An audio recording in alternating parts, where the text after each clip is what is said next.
Coach Sherrill was in attendance today, so visited a little bit after practice. How was the retention level Go ahead. From Saturday to today, Coach? How was the retention? Well, it better be pretty good in 48 hours. So, you know, it was okay. It wasn't about retention. It was about going forward. And, you know, I think from where we are, you know, coaches see something completely different than fans, and they should. I think we've got to improve. As I said, our tempo wasn't anywhere where it needs to be. We play in spurts, and it gets back to being a consistent football team. So, and, you know, as we talk about, effort is the price of admission.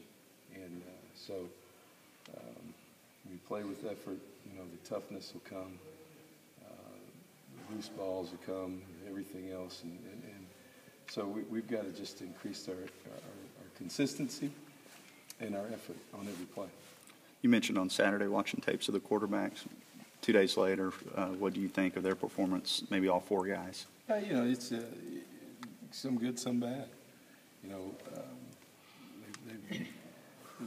all of them did some good things. You know, did some things they shouldn't do. So I don't think, you know, right now things have changed much. You know, we don't have a starting quarterback right now. I think we're a work in progress. But the good news is, I think what you saw Saturday is we've got some capable guys.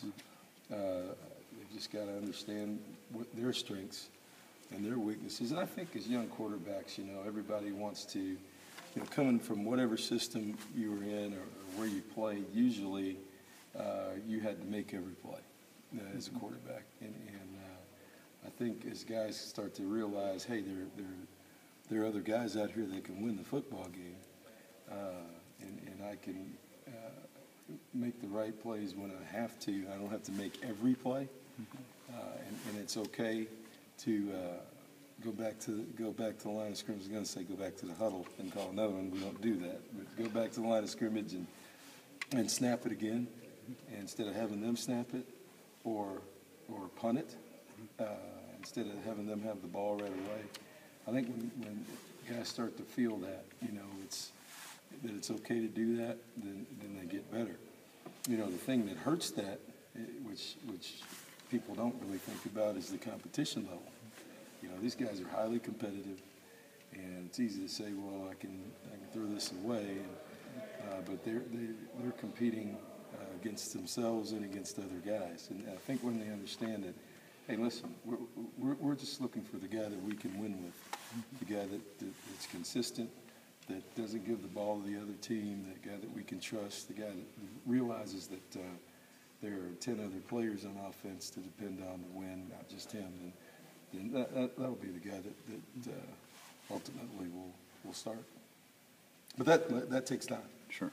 So those of us who already anointed Showers as a starting quarterback aren't quite there yet, right? No. Okay. It's you know, and that's not to say that Jamil couldn't do it. I just, you know, we've had a little bit more time than the public had in the hour and a half that they watched the other day. So we're on practice 9 today, not an hour and a half to make a decision. So we, you know, it's good. We've got 15 practices, and we've got, you know, the great thing about the skill positions in college football, I believe, is that you can make great strides throughout the summer.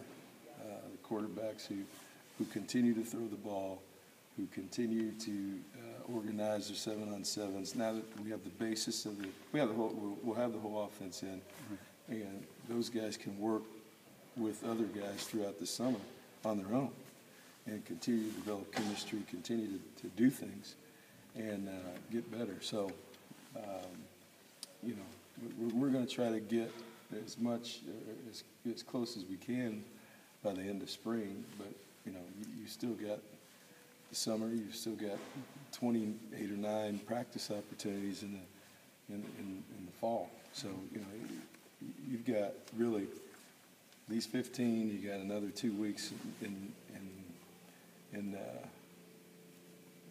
fall camp before you really got to hone in on reps. a starter. How good was it to have Ryan Swope back out there today, and kind of where did you think he was physically today? He's getting back into it. He's got to knock some rust off.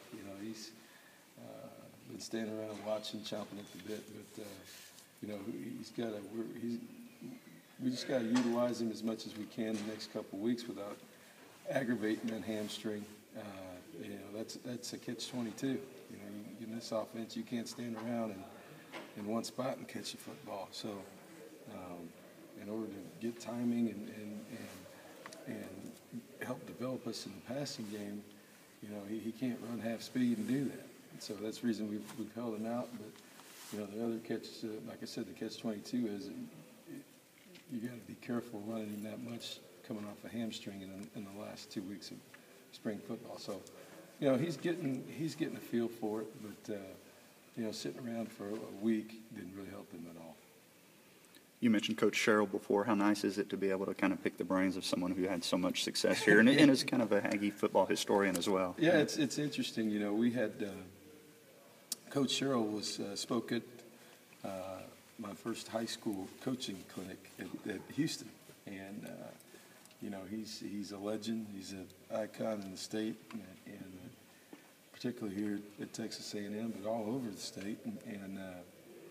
He's been very, very helpful to me throughout my career, just as a guy that has seen a lot, and obviously is being here in Mississippi State and recruiting the state. He knows a lot of folks, and we just visited a little bit just about what we're doing at practice and how we're doing it, and he's always got some great suggestions, and it doesn't mean we use them all, right. but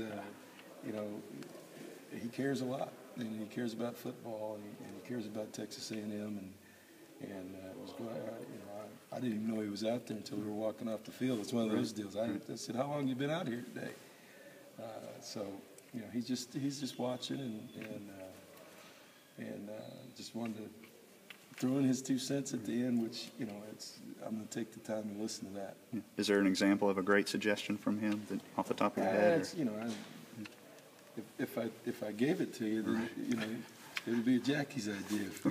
That's right. We'll go with that. It might be my idea. Right. Gotcha. But that's okay. He's, it was more of a conversation about things, and I hadn't really talked to him since I got the job. And as I said, he came to Houston a bunch. He was in town a bunch, just visiting. So I was just glad to see him stop by today. All right, that cover it?